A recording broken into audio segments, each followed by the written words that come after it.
pia kuchukua mahala pa Rigathi Gachagua ambaye kuachiliwa kwake na bunge la kitaifa kulidumishwa na seneti. Giverson Maina, Darubini. Na mtazamaji, baada ya taarifa hiyo tunatamatisha sehemu ya kwanza ya Darubini Wikendi. Tunakwenda mapumzikoni. Usiende mbali, tutarejea papa hapa na taarifa zaidi.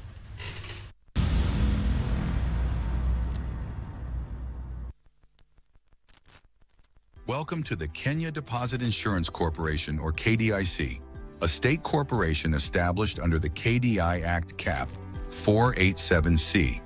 But who exactly are we?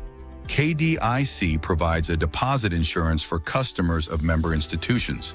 This means we protect your hard-earned money deposited in banks, giving you peace of mind knowing that your savings are safe.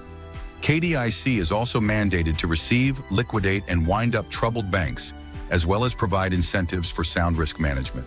We are here to protect your bank deposit and, together with other safety net players, ensure a stable financial system. KDIC. Safer, stronger, together. This October, all roads lead to Kwale County as we honor our heroes.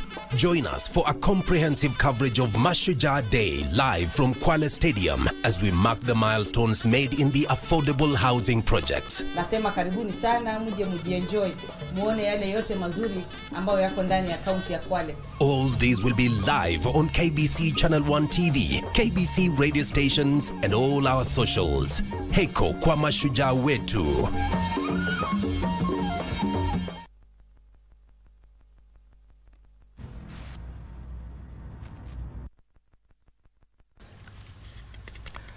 Na kama ndio mwanzo unajiunga nasi, tunaendelea na taarifa zetu hii leo. Na Wakenya wametoa maoni mseto kuhusu kubanduliwa kwa Rigathi Gachagua kutoka madarakani, huku baadhi yao wakisema shughuli hiyo iliharakishwa mno. Na baadhi ya Wakenya wamelishtumu bunge kwa kupuuza masuala yanayoathiri nchi hii, wakisema hoja ya kumbandua Gachagua haikuwa swala muhimu la kitaifa.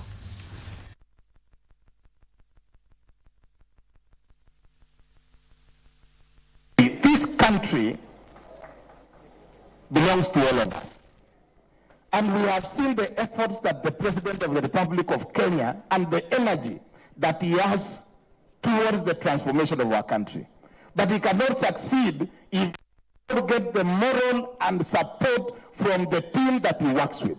Kile kimefanya Gachagua atolewe ni kwa sababu ya yeye ni mtu wa kusema na kusema ukweli na kutetea na kufinyiria kukataa mambo ambayo ni ya kufinyiria. Kiongozi wangu Rigathi Gachagua ataenda kotini. Ninaomba koti likaweze kuwajibika kwa njia inayofaa. Tunawaangalia, macho yetu Martha Koome iko katika kotini, tunataka kuona justice. Ile kitendo imefanyika katika nchi yetu ya Kenya, ile kitu nitaomba wachungaji wote mahali popote tuombe amani katika nchi yetu. Wananchi wetu wa Kenya sana sana, hata wale ambao ninaongoza kule Nachu katika Kikuyu sub county, tukubali sasa hayo matokeo, kwa sababu hatuna mengine ambayo tunaweza sema. Kuondolewa kwa huyo naibu wa rais, naona ni jambo ambalo litakuwa funzo kwa viongozi wengine ambao wanapenda kuegemea upande mmoja katika uongozi. Ni funzo kwa wengine ambayo tunaangalia, yapo utafanya kazi, ufanya kazi ukijua unafanya kazi vizuri, ukifanya makosa utatolewa. Ndio standard ya Kenya imekuja kwa standard ya kuonyesha wabunge mfanye kazi ambayo mlitumwa na tumeunga mkono. Hii serikali yetu tukiangalia wanaona tu makosa ya huyu, lakini tukiangalia hata kuanzia huku juu kwenda chini, watu wengi wako na makosa na wako na mascandals. Bandala ya kwenda kutetea yale mambo ambayo yameumiza wananchi kama NHIF, pesa ya watoto wa shule, hakuna kitu kinaendelea Kenya. Sasa watu wanaenda mahospitali, hakuna dawa, governors hawajawapewa pesa ya kufadhili mahospitali. Sasa tuko kwa shida kubwa sisi. Baada ya kutokana na ile kitu ilikuwa inaendelea kwa Senate, tumeona ya kwamba Senate walikuwa na interest ya kumuondoa mamlakani naibu wa rais. Naibu wa rais apate nafuu kwanza, ndio tuone way forward kuanzia hapo. Kwa hiyo kesi vile itaenda daima imara, kwa sababu ni lazima katiba yetu iheshimiwe, na naona hapa katiba haijaheshimiwa. Hii itakuwa ni funzo kwa wale viongozi wengine hata kama umechaguliwa huko mahali haufai kutumia yale lugha ambao haistahili kama kiongozi. Kiongozi wa chama cha Wiper Kalonzo Musyoka amelikosoa bunge la Senate kwa jukumu lilotekeleza katika kumbandua madarakani Rigathi Gachagua kama naibu rais licha yake kulazwa hospitalini. Kalonzo aliyesema hayo leo asubuhi katika hospitali ya Karen hapa jijini Nairobi wakati alipomtembelea Gachagua aliyelazwa humo. Kalonzo aliambatana na wanasiasa kadhaa, miongoni mwao kiongozi wa chama cha DAP Eugene Wamalwa, seneta wa kaunti ya Murang'a Joe Nyutu na mwenzake wa kaunti ya Lamu Joseph Githuku. This whole thing smacks of injustice, gross injustice, political manipulation, and all of us know this is a political trial. And therefore, once again, we want to thank the senators who stood firm on both sides. We can't condemn even those who voted for the impeachment. We can't condemn.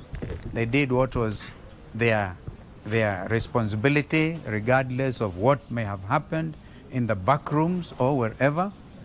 And then the country continues to learn a lot from this impeachment process. Last night it was being tested. As a country under the rule of law, we should have respected and observed the two principles, fundamental principles of natural justice, and we let our country down. However, all is not over, as His Excellency has said. Our last line of defense is the judiciary. Na taasisi za kibinafsi pamoja na zile za umma zimehimizwa kuimarisha uhamisho kuhusiana na usimamizi wa kijamii wa mazingira kama kuimarisha uhamasisho kuhusiana na mazingira kama njia moja ya kukabiliana na mabadiliko ya tabia nchi. Kwa mujibu wa afisa mkuu mtendaji wa taasisi ya mafunzo ya utawala na uongozi bora Jeremiah Karanja, hatua hii itasaidia kujenga jamii na uchumi endelevu nyakati hizi ulimwengu unapojizatiti kuhifadhi mazingira. Kutiwa saini kwa mkataba wa maelewano baina ya taasisi hiyo na Chuo Kikuu cha Nairobi, alisema ipo haja ya kuziba mwanya wa maarifa uliopo kuhusu usimamizi wa mazingira kwa ajili ya vizazi vijavyo. Ushirikiano huu unanuiwa kuimarisha usimamizi mwema pamoja na ubora wa mashirika humu nchini kupitia elimu na ustawi wa taaluma.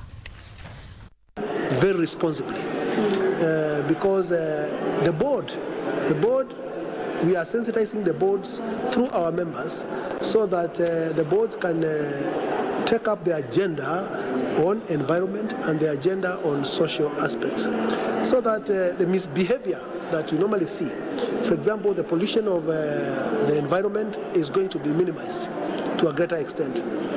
Aspects of humanity, the corporate body acting in a humane manner, that will be expected, either through its employees or even the general society. For instance, issues of climate change, and which have a direct impact on institutions, is a governance issue. When we look at, for example, what have been happening in our country, issues of droughts, floods, is a matter of governance, because it's either people who are dumping items where they are not supposed to be dumping, or various institutions or individuals are not doing what they are expected. But now we are also thinking of incorporating the aspect of corporate governance much more strongly. We already have a Master of Laws which has a thematic area of corporate governance, but we envisage having a master specifically on corporate governance, which would also now incorporate issues of governance in the environment. Na vijana wanaotafuta ajira katika sekta ya utalii wamehimizwa kutumia kikamilifu hazina ya mafunzo endelevu ili kujipatia ujuzi zaidi. Akihutubia wadau katika uzinduzi wa mkakati wa hazina ya utalii wa kipindi cha mwaka 2024-2025 hadi mwaka 2028-2029, Waziri wa Utalii Rebecca Miano alisema hatua hiyo ni muhimu katika kuimarisha huduma. Sekta ya utalii na mapokezi ya wageni nchini inakumbwa na ushindani mkali kutoka kwa mataifa kama vile Rwanda na Afrika Kusini. Henceforth, the freshly unveiled revolving fund will support programs and in turn will improve the quality of service in tourism and hospitality training institutions across the country, and this will entrench a culture that will boost competitiveness and embellish the visitors' experiences and immersions. Ili kukabiliana na ushindani huo, wadau wanahimiza utoaji wa mafunzo ili kufikia viwango vya kimataifa vya huduma. Waziri wa Utalii Rebecca Miano anasema hazina ya kutoa mikopo ya mafunzo kwa awamu itaimarisha ujuzi na kukabiliana na ushindani katika sekta hiyo kwa kuimarisha huduma zinazohitajika na wasafiri. Current launch of the Tourism Training Revolving Fund also underpins that capacity building is a fundamental pillar for the sector. Wizara ya Utalii imetenga shilingi milioni 285 kwa hazina hiyo ya mafunzo inayowalenga wanafunzi 18,000, mameneja na vile wanafunzi wa vyuo vikuu na vyuo vya kiufundi wanaosomea masomo kuhusu utalii na huduma za mapokezi ya wageni. With the close engagement of staff, management and the board. For that, we are confident of the success in the implementation of this blueprint. Kwingineko, shirika la kukadiria ubora wa bidhaa nchini linatoa wito wa mafunzo zaidi ya shughuli za kifedha kidijitali ili kuimarisha hatua za kuzuia utapeli. I would recommend that for bodies like these consumer bodies to be able to serve the people well at the grassroots.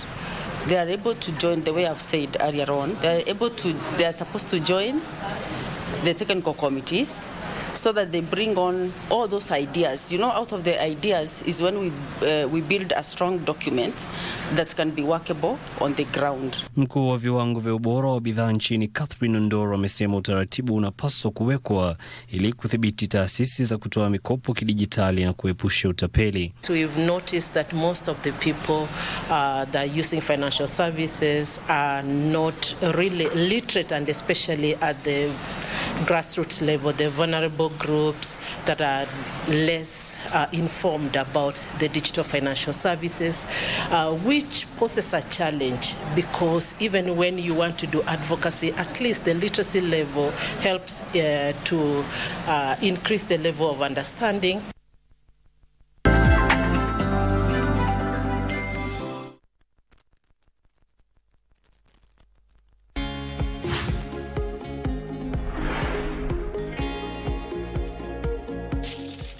Majina naitwa John Omondi Abuto.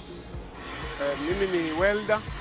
Tunatengeneza milango na madirisha katika hii mradi. Tangu tuanze kazi hii tumejifunza kuwa na speed, sababu kazi yenyewe ni nyingi. Sasa inabidi youth wale hawana kazi tunawapatia kazi ya rangi, kuna kazi ya kupiga grinder. Kuna wale hawana ujuzi inabidi tuwafundishe na bado wanapata pesa. Hii miradi kwa kweli kabla iishe, watu wengi watakuwa wamefaidika kupata kazi, watu wa biashara watakuwa wamepata biashara. Kama surrounding ya hapa, watu wanauza vyakula wanapata kazi, wale watu wanauza materials pengine wanapata kazi, na ikiisha mwishowe watu tena wenyeji wa huku watapata manyumba ambayo hawangeweza kupata. Sisi mafundi, makao bora, maisha bora.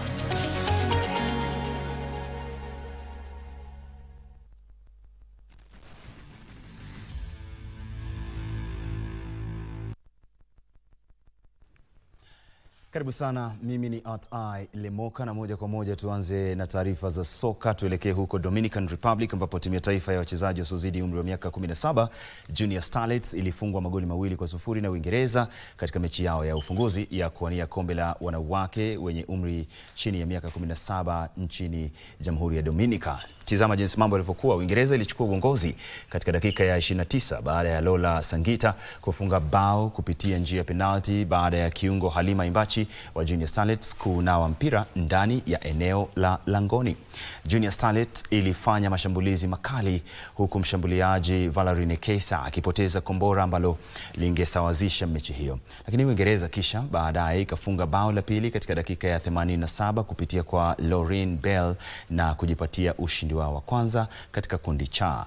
Junior Starlet sitamenyana na Korea Kaskazini Jumapili hii katika mechi yao ya pili. Korea Kaskazini ilifungua kampeni zao kwa ushindi wa magoli 4-1 dhidi ya Mexico. It is finished. Kenya 0, England 2. Na Tusker FC itakuwa inaangazia kuhitimisha msururu wa kutoandikisha ushindi katika mechi 4 itakapomenyana na FC Talanta mjini Machakos Jumapili katika mojawapo wa mechi 8 za ligi kuu ya FKF ambazo zimeratibiwa kuchezwa weekend hii, ambazo zinarejelewa tena baada ya mapumziko ya majuma matatu iliyotokana na mechi za kimataifa.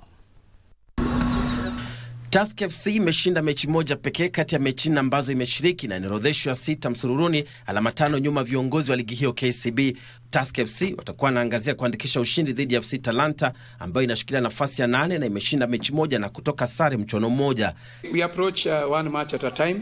We respect Talanta. It's a very good strong side, a very resilient side, and for us our focus is to improve on our side.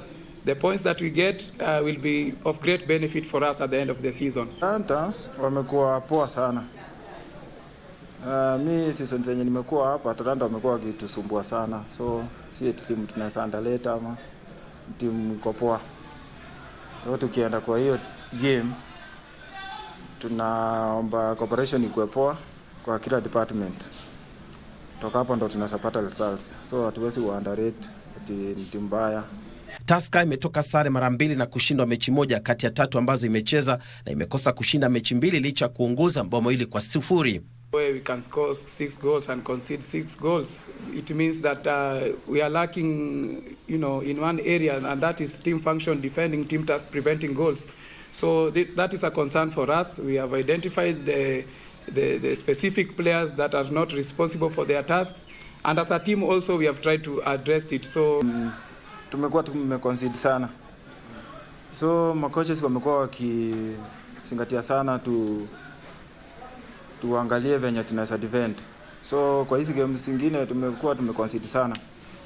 So ndio tumewakia sana. So mimi Kenya naweza omba tu na wachezaji wangu venye tumekuwa tumefanya preparation na kulingana na makoches. So we are going to see how we can stop being conceded. Baada ya mechi 4, Tusker ambao ni washindi wa ligi kuu mara 12 wamejizolea alama 5. Mchuano kati ya Tusker na Talanta ni mojawapo wa mechi 3 ambazo zimepangwa kuandaliwa Jumapili. Jumamosi, mabingwa watetezi Gor Mahia watamenyana na Posta Rangers, ilhali viongozi wa msururu huo KCB watachuana na Kakamega Homeboys. Kariobangi Sharks watakuwa wanaangazia kuendeleza msururu wa ushindi wa michuano 3 iliyopita watakapomenyana na FC Leopards, ilhali Police watacheza na Ulinzi Stars. Bernard Okumu, Darubini Michezo. Na vizuri sana Bernard Okumu kwa taarifa hiyo. Sasa tuangazie timu ya Githurai All Stars ambayo itaanzisha kampeni za kutetea taji yao kwenye mashindano ya soka ya kuwania kombe la Sakaja hiyo kesho dhidi ya Dandora United katika uwanja mpya wa Dandora jijini Nairobi. Mechi nyingine zitachezwa wakati wa maadhimisho ya sikukuu ya Mashujaa. Mashindano hayo ambayo yataendelea hadi mwezi Disemba yanatarajiwa kuwavutia idadi kubwa ya washiriki mwaka huu, na washiriki watang'ang'ania nafasi ya kujiunga na klabu cha soka cha Nairobi United na timu nyingine za ligi. Gavana Sakaja ananuia kutumia mashindano hayo kuboresha soka mashinani humu nchini. So far, tunashukuru gavana kwa initiative ya itona. Hii ni among ile tona naweza sema best kabisa vile imekuwa imepangwa, organized, na pia tukivalizia vile alisema ataongezea kitu kwa prize money. Ni boost sana na ni moral kwa mavijana.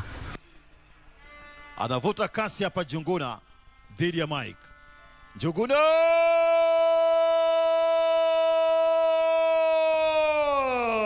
Naam, taarifa nyingi, muda mchache. Nimefika mwisho sana Darubini Michezo. Mimi ni Lemoka na nimetoka. Na asante Lemoka, muda mchache sisi pia tumetoka. Mimi naitwa Onyancha, mtangazaji wa ishara alikuwa Byron na Budi. Tukutane wiki ijayo papa hapa majaliwa.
KDIC, safer, stronger together.